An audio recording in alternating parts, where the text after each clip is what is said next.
सितंबर 2025 का supreme court का निर्णय जो शिक्षकों से संबंधित है, जो वर्ग 1 से लेकर 8 तक की कक्षा में पढ़ाते हैं, उनके लिए ये अनिवार्यता कर दी गई है कि आपको हर हालत में टेट क्वालिफाई ही करना पड़ेगा। टीचर्स एलिजिबिलिटी टेस्ट आपको क्वालिफाई करना पड़ेगा। जस्टिस दिवांकर दत्ता और जस्टिस मोहन की बेंच ने ये फैसला सुनाया कि आपको हर हालत में अगर सेवा में बने रहना है, तब जो मानक है NCTE का जो मानक है, उसके तहत आपको टीचर्स एलिजिबिलिटी टेस्ट को आपको क्वालिफाई करना ही होगा। अब वैसे शिक्षक जिनकी सेवा 5 साल या उससे कम की है, उनको इससे छूट दिया गया है। और छूट इस हद तक है कि उनको अगर प्रमोशन वो चाहिए, तब उनको टेट हर हालत में क्वालिफाई करना पड़ेगा।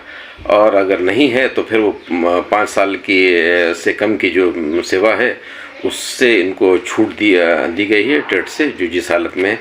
लेकिन इसमें यह है कि 2014 से पूर्व, चूँकि राइट टू एजुकेशन जब 2014 में ये किया गया, लागू किया गया, उसी के तहत ये उसी से कोरिलेट करता हुआ जजमेंट है कि आपको 2014 के बाद जितने भी शिक्षक बहाल, उससे पूर्व में जितने भी शिक्षक बहाल हैं, जिनके पास या तो डायरेक्ट जिनका अपॉइंटमेंट हुआ था, जैसे BPSC से या JPSC से, या और भी तरह की जो स्टेट लेवल का कमीशंस होता है, इसके तहत जो डायरेक्ट अपॉइंटमेंट जिनका हुआ था, उनको अब सेवा में बने रहने के लिए टीचर्स एलिजिबिलिटी टेस्ट को आपको पास करना ही होगा।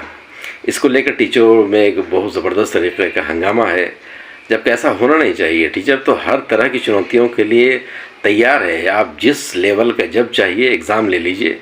और जाहिर सी बात है, ये अब जो 5 साल का जो रखा गया है, वो एक सराहनीय कदम है, क्योंकि जो सेवानिवृत्ति के अब उस मुहाने पर खड़े हैं, उनको टेट का एग्ज़ाम लेना और पास करने की अनिवार्यता रखना ये ठीक नहीं होता। इसीलिए जिनकी सेवा 5 साल से कम है, उनको इसमें छूट दी गई है। लेकिन उनको प्रमोशन अगर चाहिए, then you have to clear TET.